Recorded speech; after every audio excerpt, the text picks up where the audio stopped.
could have very easily given up. That's the chicken coward way out, is just give up. I guess you might say I'm unrelenting. Yeah, that's good, unrelenting. I like that.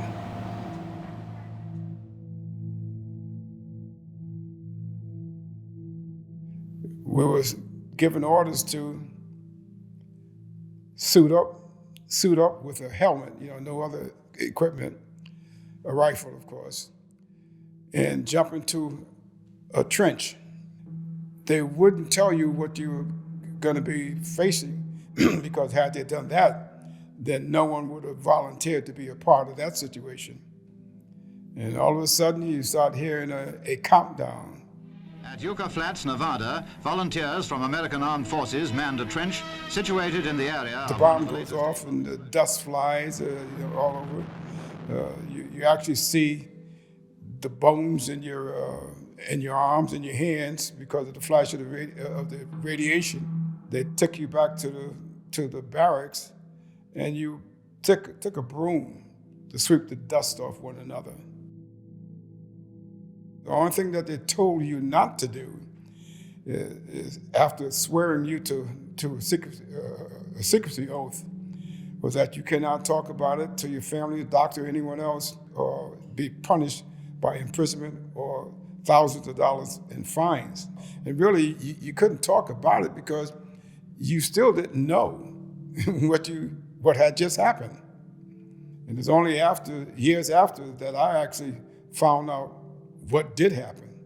The government first used mannequins to get results. Those results were not good enough, so they had to use live bodies to test to see what would happen to the human body under a nuclear war. My name is Hank Bolden. I'm an 83-year-old atomic veteran.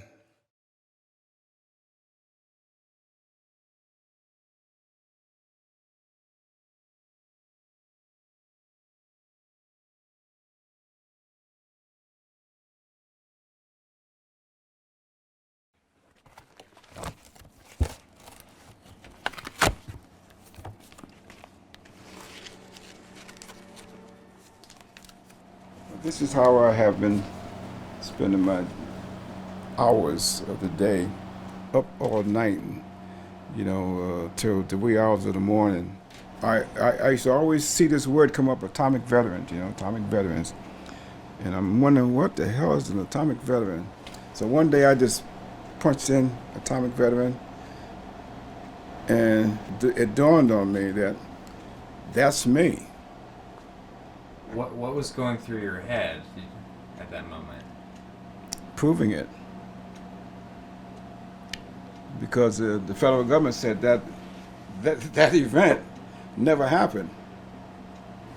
And it's kind of hard for you to prove to the government that you were there, because they acknowledged that the building that housed the wreckage of your military travels and events, the building burned down.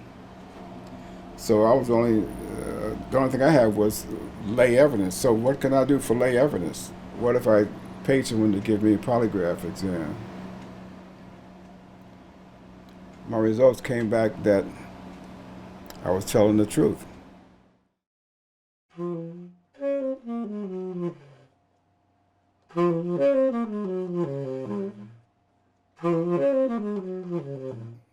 I see nothing but music in my eyes.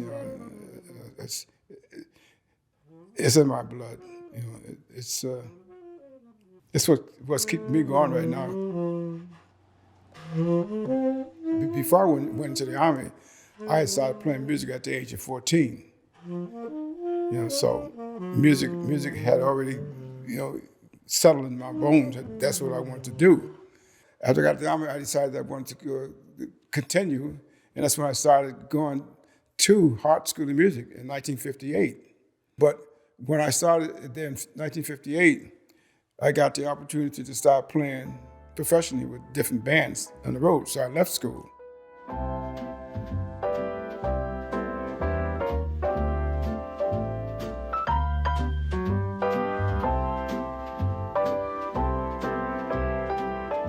I'm back in college now, finishing my degree that I was trying to get back in 1958.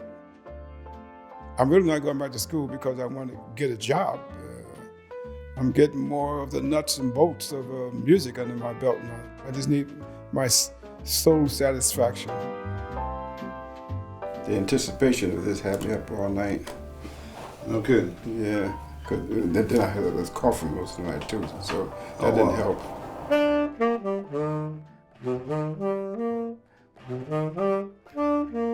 me to write that down? No.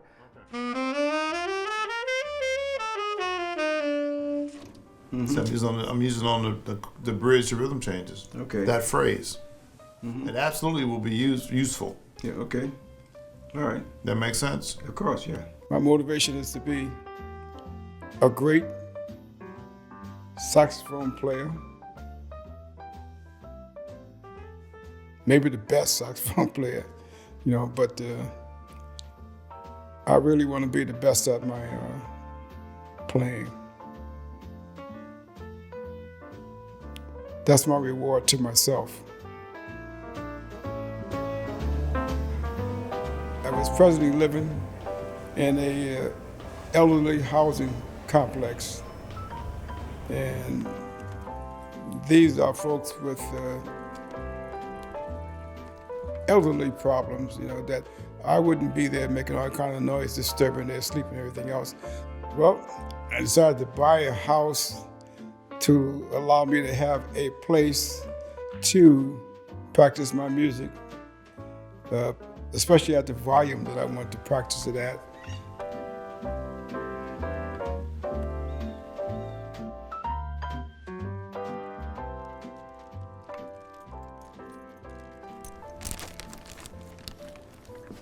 I can see my grandkids out here now, cutting the grass. The legacy that I'm trying to leave is don't give up. Don't just quit.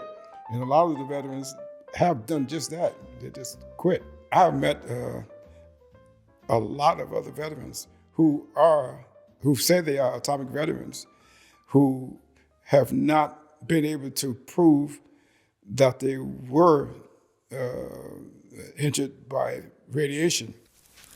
Those who led the government when these decisions were made are no longer here to take responsibility for what they did.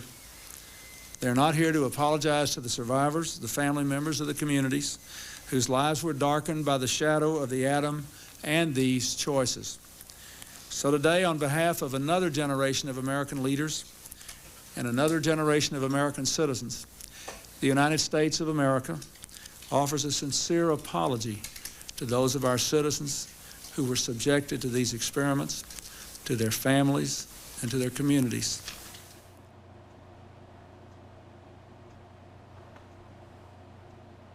'91 is when it first started. And when I was diagnosed with the cancer, I was given 3.5 to 4 years to live, which meant that by 1995, I was supposed to have been dead. So here we are in 2020, and I'm still alive. I'm actually having a ball, even under the circumstances. I'm really enjoying life now.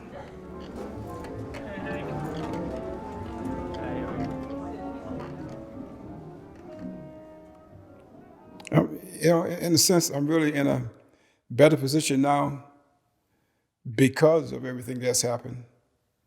I don't think I'd be in this situation, in this place in life right now, had all the things in the past not happened.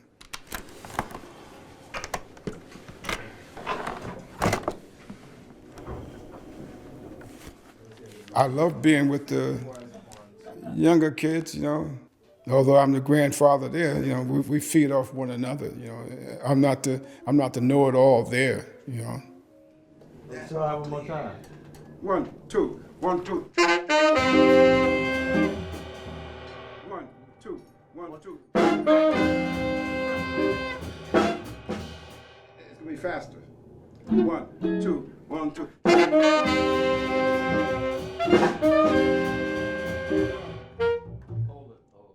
We have great rapport.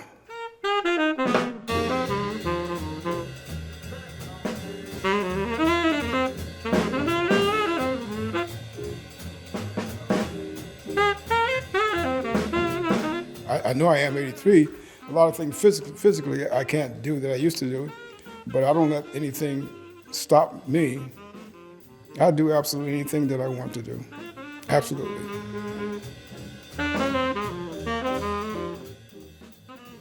I'm accomplishing now what I really want to do in life. You know.